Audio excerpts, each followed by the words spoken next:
What's going on, everybody, and welcome to another episode of 69 Baja Outdoors. I need to take this alternator off because they just called and said it's there. I can now exchange the alternator, so we've got to disassemble this real quick. I wanted to catch this on video, and we're just going to time-lapse this, me taking this thing apart. Let's get at it.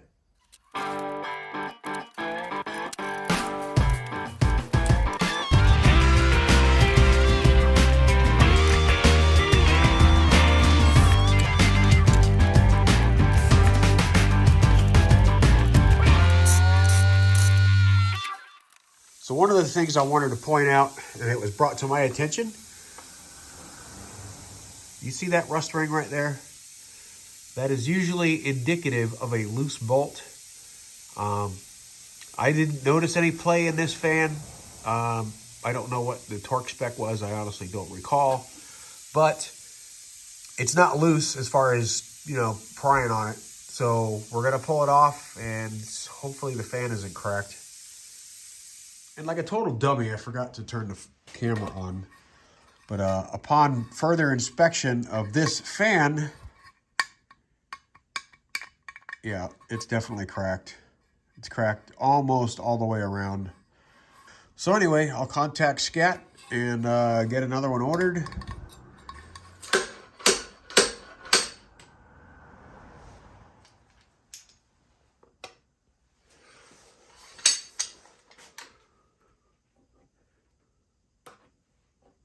All right.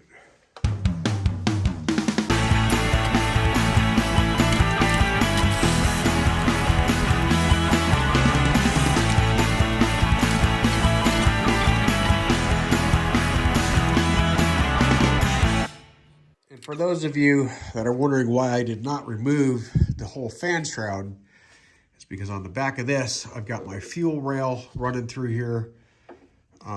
This is basically fuel hose coming in, hose, and then the line comes up through here into the other carb. So that's the reason I did not pull this off. I just slid it back a little bit. Otherwise, I'd have to pull the fuel lines and everything else. And I'm trying to avoid all of that.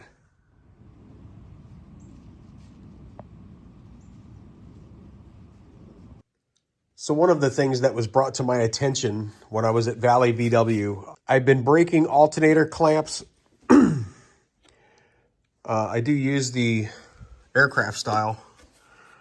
And one of the things that was told to me was that my alternator was not sitting flat. And sure enough, if you look at those holes, they're a little off. And let me show you what I've got going on over here. If you look right in this corner, you will see that the shroud hits, and this will not drop down any farther. So I'm gonna have to pull the shroud, open up this little gap here so the screw falls down, and trim that a little bit to allow the shroud to drop down into place so that everything will sit where it needs to sit.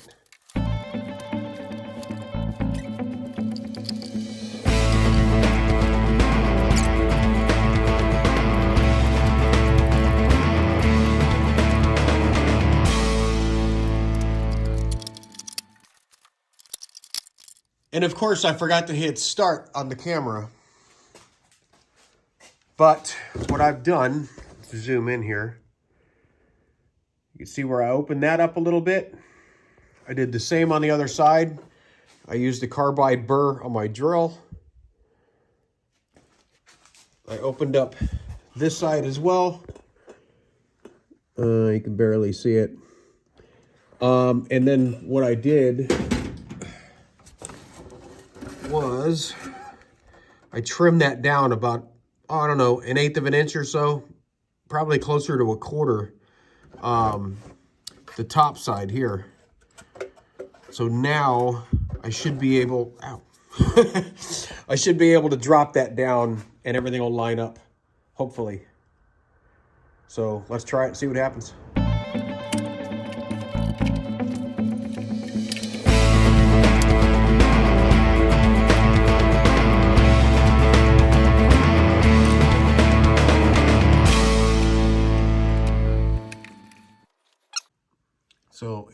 Now, I do have to tap it down with a mallet. It will drop. So I think we're good in that department. All right, everybody. So we just got done with the shock towers. That video came out last week. I've been sitting on some footage that I've been doing, waiting on this new fan to come in. This is the old welded fan. And where is it? Right there. See that? So the new fan came in. This is not a welded fan. I opted to buy just a stock fan. Look at that. The same fan. It's just not welded. So I started looking at it. This is supposed to be a welded and balanced fan. So I hit a couple of spots with the TIG welder. And I was quite shocked at how easy it was to blend these together. And we're going to give it a shot on this fan. Worst case scenario, I screw it up and I got to buy another fan. So we're going to hit it with the TIG welder. Now we are not adding any metal to this whatsoever. All we're going to do is heat up the tips of these till they blend with the base. And that's it.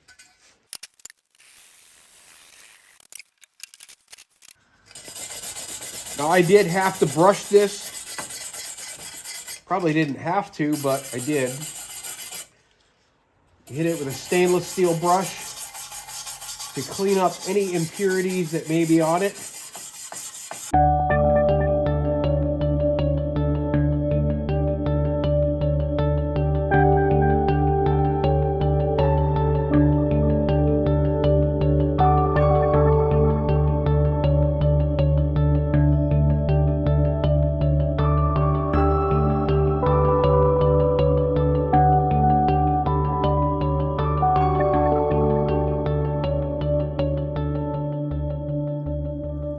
When replacing your alternator or generator, this is going to be the same. These two plates here, you have to make sure that the opening is on the bottom. And on the front side, if yours has a hole in it, make sure that hole is on the bottom. That hole is actually for a plug. It looks just like this. But what that'll do, even if you're not using it for a spark plug wire, the plug will actually block that hole and force the cooling air through your alternator or your generator, whichever you have. Something else that should be noted, before you bolt these down tight, while you have these two loose, again, opening has to be on the bottom, hole has to be on the bottom. Before you tighten these two, make sure that all of your holes line up nicely, because if not, you'll have like a pinch point, I should say. You want to make sure that the holes are centered on all four corners, and then you can bolt it down tight. Now when installing your fan, you always want to make sure that you use 3 washers. Normally you would have 2 up front and 1 in the rear, but you can set one on there, install the fan like so. Well, it's going to be a big pain in the rear, isn't it? Oh, hard to do this and record at the same time. Install your 2 washers. Make sure that your wave washer, the curves go outward, just like this. And make sure that it sits right inside the groove on the fan. So washers first. Make sure that washer doesn't pop out, and just kind of hand tighten it and give it a spin. If there's no rubbing, you can actually get away with 1 washer in the front. In this case, I think I am going to put 2 in the front, 1 in the rear, just because it's wobbling a little bit. I don't know if you guys can see that. It's got a little bit of wobble to it.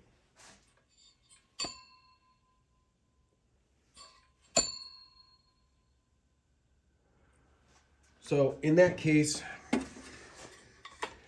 we're gonna pull this back out. Just for safety's sake, we're gonna run 2 on that side, 1 on the back side. 2 washers on. Set the fan in place. 1 washer on the back. Wave washer with the tabs facing outward. I don't know, tab, bends, whatever you want to call them. But the rolled edges, you want them facing just like this, outward. Make sure you spin that and it sits exactly where it needs to be.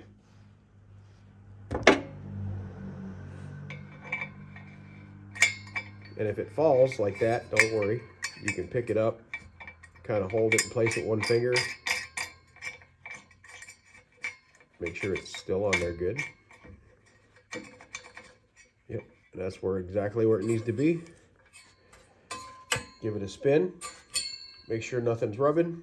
And we're going to torque this nut down to 45 foot-pounds.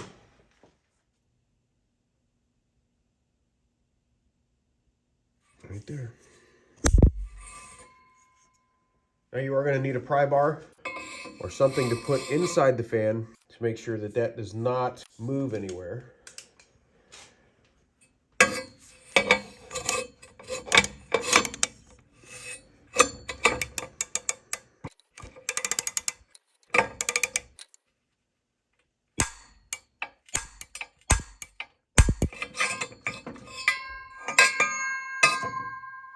And that's that. And of course, once it's torqued down, give it a spin. Make sure it's not rubbing. So that's good. We've got plenty of clearance. Actually, man, that might be too much clearance. Maybe I should have went with 1 shim on the inside. Now, after you tighten everything down, give your fan a spin. Make sure it's not rubbing.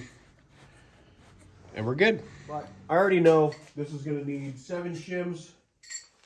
So we got 3, 4, 5, 6, 7. So there's 3 on there. Here's 4 more.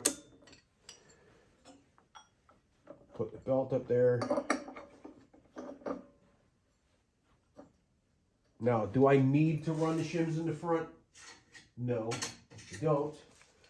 But I will so that I have future adjustment. Because when you install a new belt, you're going to need to remove shims from the front and put them inside. One of the things you want to make sure is that your shims are definitely over that thing. That's pretty good. And then to tighten your pulley, you are going to, I'm gonna have to show you this. You're gonna have to usually use a screwdriver, but you'll see there's a stop right there. So this notch is exactly for that. And you're gonna hold that pulley for moving.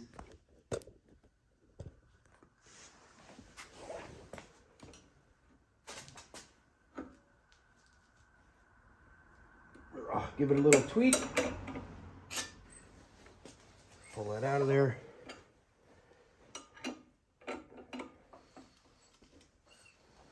And there you go. And that's good. And you're ready to go. So now that all of this is back together, now we can tackle the exhaust. I do have a couple other things I got to do, the exhaust being one of them. The other thing I got to do is I need to figure out how I'm going to seal these up. That actually might be a whole video by itself, because I think that's going to be a little in-depth. But other than that, the belt's on, pulleys, everything's straight, fan doesn't rub, everything sits where it's supposed to now. I'm absolutely ecstatic right now. And that's going to do it for this week's video. We do have a lot more stuff going on. Again, I've got to do the exhaust, and I think next week's video is going to be wrapping the exhaust. I do have titanium wrap to put on the exhaust, and we're going to do another custom exhaust. The fart can is cool. It sounds great. It doesn't look great. So we're going to try and come up with something. So but that's once the engine is in the car. Another video that I'm going to have coming out is we're replacing all of the stainless braided hose for the oil system. Now the braided hoses that are on the engine are AN6, which I think is 3/8 ID. Don't quote me on that. I think it's 3/8 ID. But the oil lines on Mud Cricket are 10 ANs or AN10s, however you want to say it. So we're going to be replacing all of that. So stay with us. If you haven't already, please like and subscribe. Everybody be good to one another. And until next time, we'll catch y'all on the flip side.